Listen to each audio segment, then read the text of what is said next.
Funding for this episode of Qué Pasa NJ with Carlos Medina has been provided by Horizon Blue Cross Blue Shield of New Jersey, the New Jersey Economic Development Authority, PSENG, the Engineers Labor Employer Cooperative A25, ROI, NJ Business Magazine, NJM Insurance Group, Hackensack Meridian Health. Hola familia, welcome to this month's episode of Qué Pasa, where you'll hear amazing stories through a diverse lens. This month, you're lucky to have Allison Strong, singer and songwriter from Hudson County, New Jersey. You have Carlos Rodriguez, food insecurity expert. Gloria Molist, the founder of Olivo Amigo. And Luis Delahoz, chairman of the Statewide Hispanic Chamber of Commerce. Ladies and gentlemen, don't forget to ask yourself, ¿Qué pasa?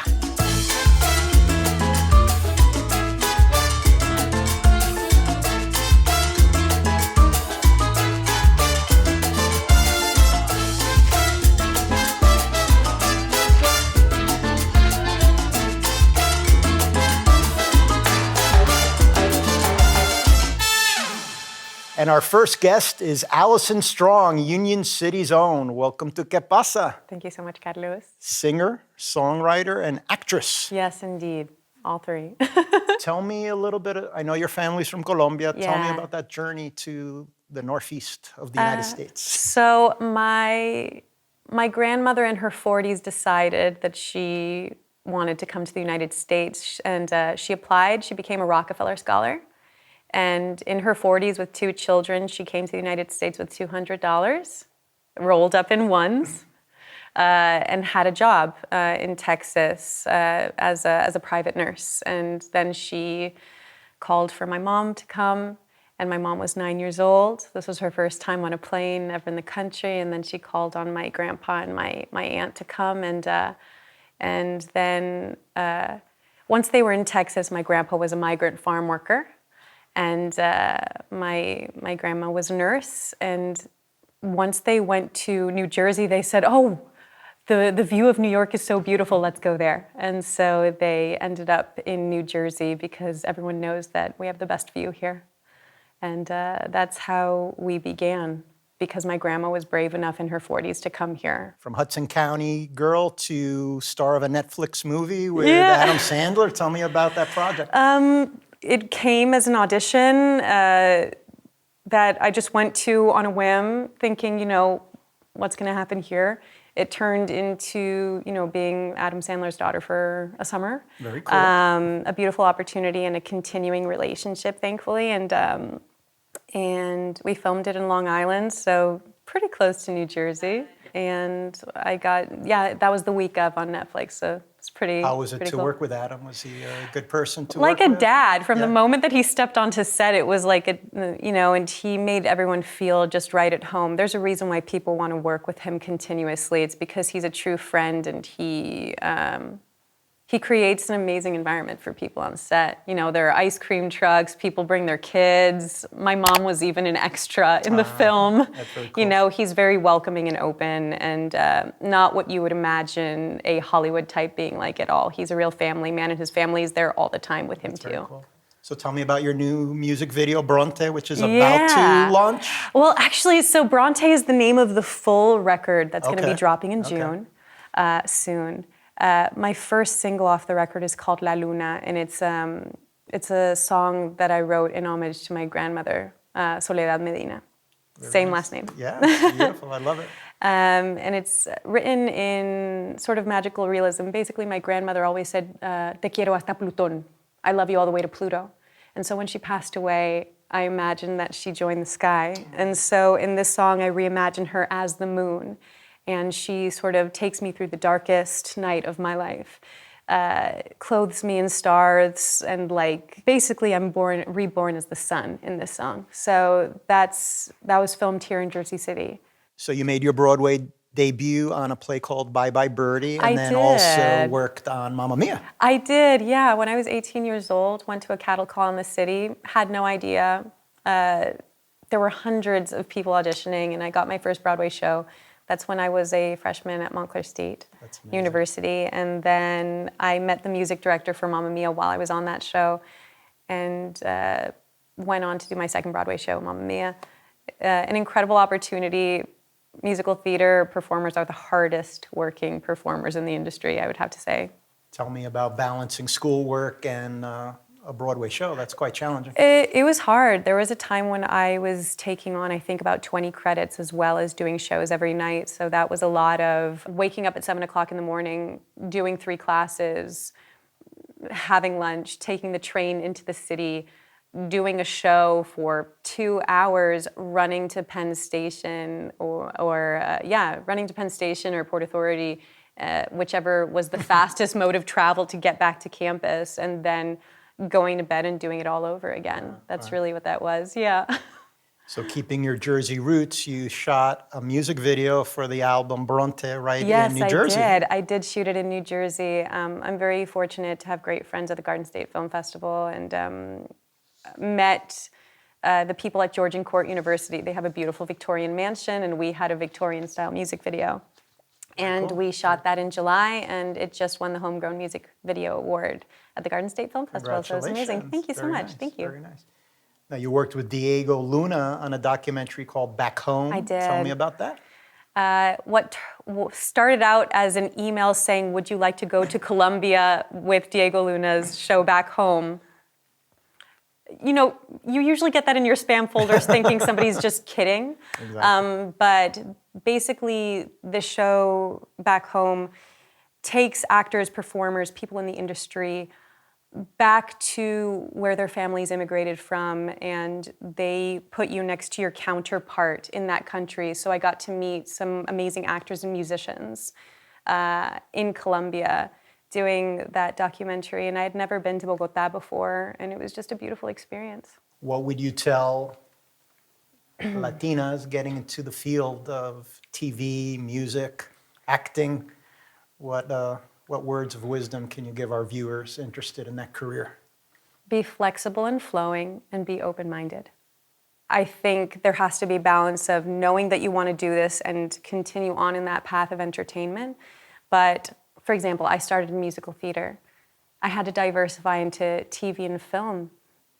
And I would have never known about that if I hadn't been open-minded, and it's created just an entire world of new opportunities for me. In terms of music, I've actually gotten into film production by doing my own music videos. It's made for a really beautiful, colorful, and varied life in this career. So I would just say to be flexible and flowing, and go where the opportunities take you. Excellent. Well, thank you for joining us. Thank you so much much. Success. Thank you so much for having me, Carlos. And up next, food insecurity expert Carlos Rodriguez.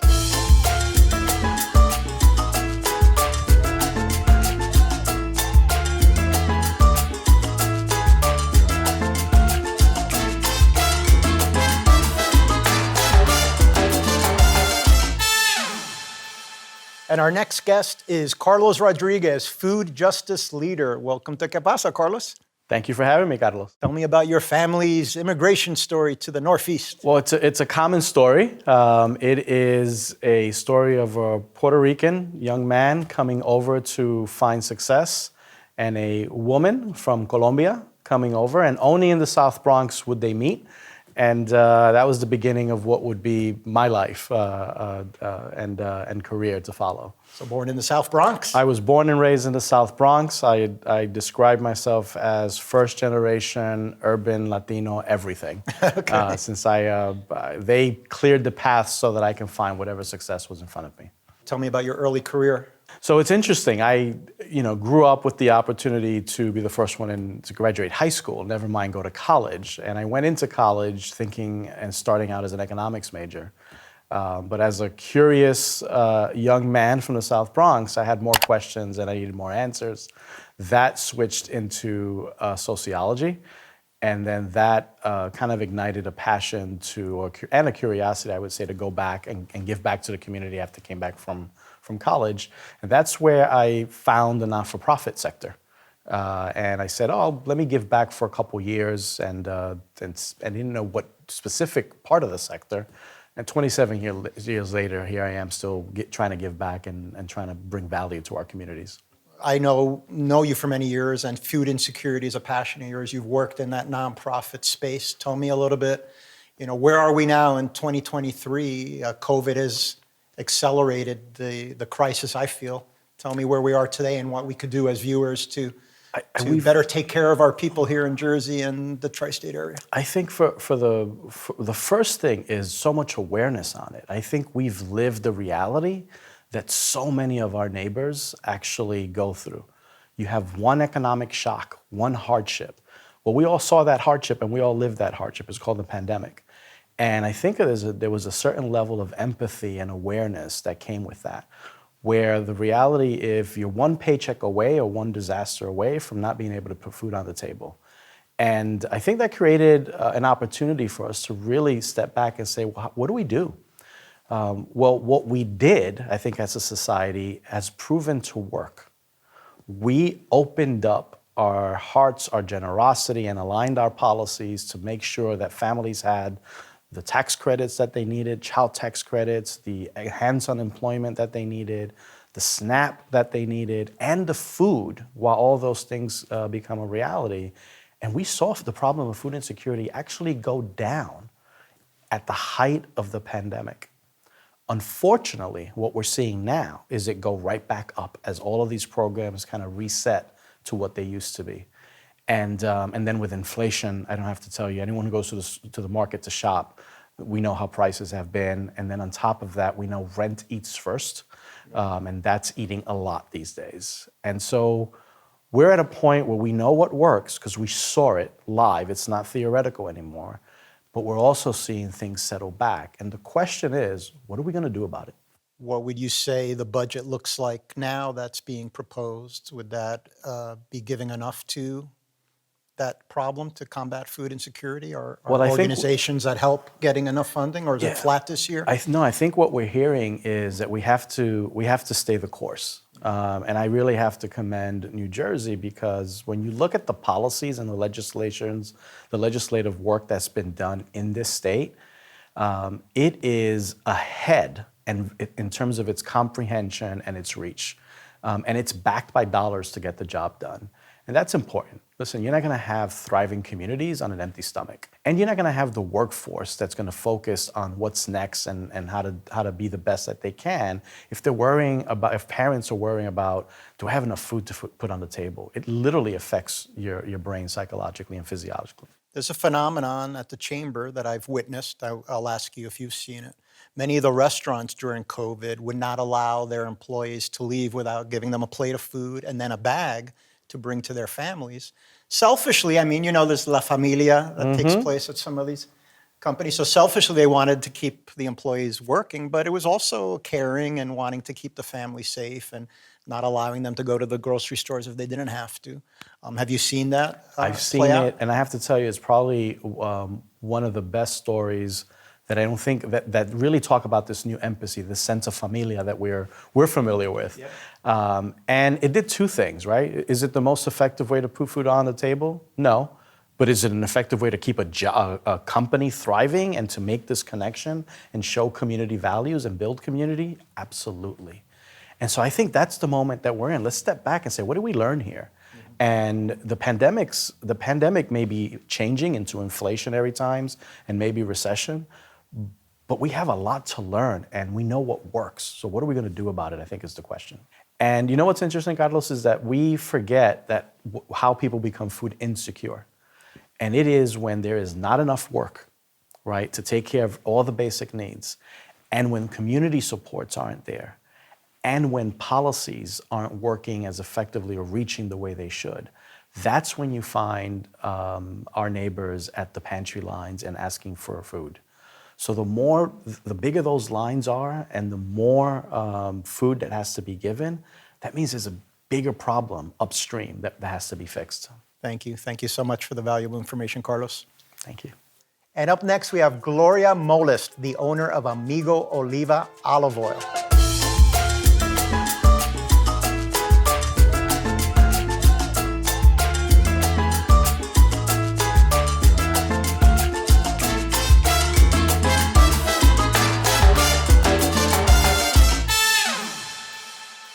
Welcome back. And up next, we have Gloria Molist, originally from Spain, now living in California, and the owner of Olivo Amigo olive oil. Thank you for joining us on Qué Pasa. Hi, Carlos. Thank you for having me today. In some of your bio, it says, you're born and raised in Spain, where happiness is built around the table and with a drizzle of olive oil. I like that sentence. Thank you. Tell me about your company, Olivo Amigo. Well, so as you said, I was born and raised in Spain. When I moved to the US to study, I fell in love and I ended up staying. So when I came here and I was able to work, I got a job, but I was not that happy and I really missed home, especially my family and the food. I love food. And inside the food, a good extra virgin olive oil. So when I tried to find a good extra virgin olive oil in the US, I couldn't find it. So just to give you a perspective, Spain produces more than 50% of all the olive oil in the world. And we're the size of California. Compared to the US, that only produces 5% of all the olive oil we consume. So when I couldn't find a good olive oil as an olive oil sommelier, I decided to make my mission to bring high quality extra virgin olive oil to the US. And with it, try to help people reconnect with their food and as well having the Mediterranean experience, right? Like Hispanics, we love to eat and we love to eat with family and spend hours and hours around the table having a good time. So that's what I wanted to also bring in them to the US table. Tell me about being a first generation immigrant. Tell me about that story of immigration to the United States. So when I came to the US, right, like first I dated my husband, my visa expired, I went back home. And when I came back, I came with a fiancé visa. So I was lucky because I came already to my husband. I came like with a house. But it's true that once I got married, I had to wait 6 months to get my work permit. And I couldn't leave the country. I couldn't study. I couldn't do nothing, like not work, not nothing. So suddenly like stopping your life like that when you're in your high of your career, like, hey, I want to do great things. And it's like, no, you cannot. You have to be at home. You cannot even drive. You're like, okay, what am I supposed to be doing here now, right? And besides that, it's hard to, to live your whole life, your family, your friends, and move to the other side of the world. I was lucky that I spoke English, but I didn't speak a great English. So that's always there, right? When you're like now in front of the camera and you have to speak in another language, it gets challenging. Or when you're going to like a job application or you need to talk in front of a lot of people, you're like, oh my God, like, I hope the words don't go wrong, right? Like, oh, they understand me. And also the fact of like things of the culture that, you're not used to it, or I have to go buy pins. I don't know where to go buy pins. In Spain, I know, but here, so it can get challenging. But on the other hand, it really helps to get to know yourself and also great people along the way. And that's really like gratificant. Sure. Tell me about Flavors with Hope. I know that's a project that you draw on your life experience. Yes. So unfortunately, when I was 9 years old, my mom got sick with cancer. For the next 5 years of our lives, she fought with cancer. And unfortunately, she lost her battle like 2 months before I turned 15 years old. And, it's really hard to see someone you love so close to you, sick and fighting and battling. And something that really like shocked me was how like she lost her appetite. Like Spanish food, it's incredible. Like she loved cooking. I loved cooking. And when I saw her in front of food and not being able to eat, that broke my heart. It really did, right? So as I mentioned before, Olivo Amigo's goal is to help people reconnect with food. And for me, with Olivo Amigo, I would love to help people with cancer, women with cancer, to help like them reconnect with their food, or at least help them bring this elevate each bite that they're gonna take. Can you offer some words of wisdom to our Hispanic entrepreneurs, which we have a lot here in the tri-state area, that are beginning their entrepreneurial journey? You've been through a lot. Give us some advice that our viewers could use and put forth in their career. Absolutely. Keep fighting. Fight, don't give up. You're going to have to work hard for it, but it will have its rewards. You just need to be sure you're kind to yourself. Some days are going to be better than the others, but those days that they are not that good, be kind to yourself. It's okay. We're all learning here. No one knows how to be an entrepreneur from one day to the other. So keep fighting, and failure is an option, and it's okay as well, because you will learn from it. Great. Thank you so much, and much success, Gloria. Thank you, Carlos. My pleasure. And up next, we have Luis Delahoz, the chairman of the Statewide Hispanic Chamber of Commerce of New Jersey.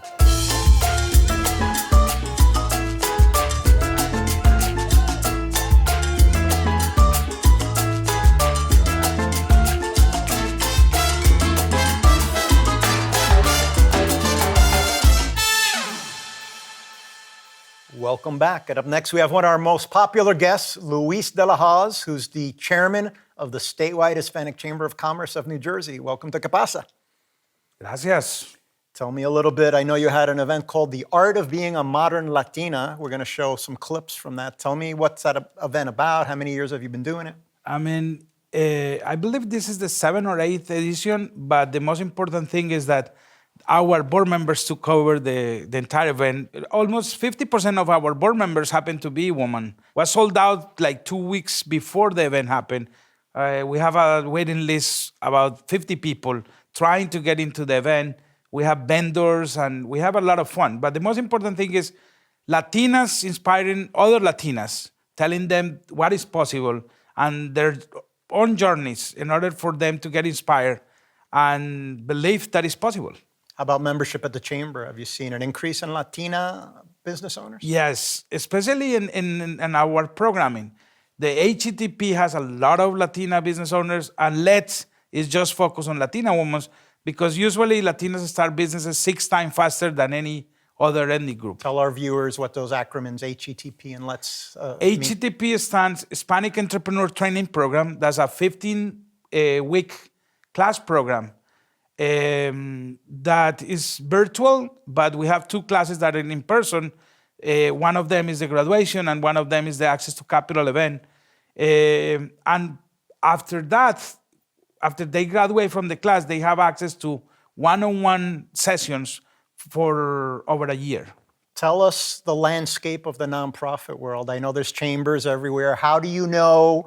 Is there a database, a list? Like, who's a chamber that you could rely on? Is there like a Better Business Bureau stamp? In the state of New Jersey, it's a non-for-profit for all non-for-profits. But for the chambers, I always suggest people to do the due diligence. I mean, if a corporation comes to the Statewide Hispanic Chamber of Commerce and want to do business with us, they will ask a lot of questions. They will ask for our documents, our incorporation, our status with the IRS, our income taxes. If we audit those financial statements, because they want to make sure that the money that they provide to us is going to the right place. They don't want to give money if it's only 2 or 3 people that will benefit from that. Usually, I will tell people, ask for financials, ask for the annual report. I mean, it's a lot of events that only happen once. People get excited and say, I attend this event for $50 and someone is offering me 100 and another event for 150. I want to attend. And they call us back and say, hey, I just lost money. Like, not many people attend. That was not what I was expecting. And I say, but do the due diligence. The same, like, we struggle sometimes because the members don't trust us. They come, they see the value, and now they start supporting us. It's the same thing. Ask for check on the internet if that event happened, who hosted, how many people attend. And ask people that attend before and say, hey, Carlos, you went to that gala. Can you tell me about it? Like, do you think that is a good fit for me and my current role? Sure, as money's tight, you want to make sure you're giving it to an organization that ultimately is putting it on the street and helping entrepreneurs. We had a guest on earlier who was born in Union City. I was born in Union City, and I know the mayor there, Mayor Stack, very well. And we had a conversation recently. There was a fire in Union City, and many businesses were impacted and families. So there's a GoFundMe page. We're going to put it on the screen so that if anybody wants to donate to help these businesses, there were 7 businesses and multiple families that were impacted. I think to date they've raised about $16,000, but the chamber and the mayor want to, have asked to help get the word on the street. One thing that we learned is that the business owners are very generous. If we ask them, many of them will be willing to support them. We have an event that is coming up that during the pandemic, we didn't have any corporations that support that event. And we create a social media video asking for support.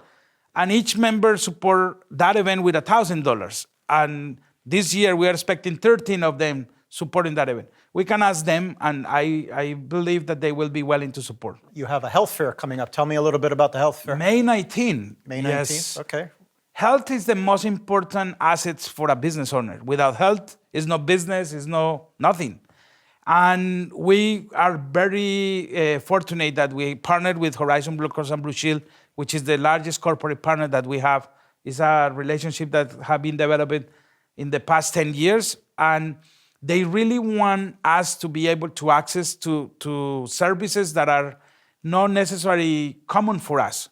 And we are hosting that at the American Dream Project on May 19, a week from today. And it's open to the public. Everybody can come. It's free, and we will have a lot of fun. I was laughing because I saw that one of the promos has me on a massage chair having fun. I said, I probably need one of those again. Yes.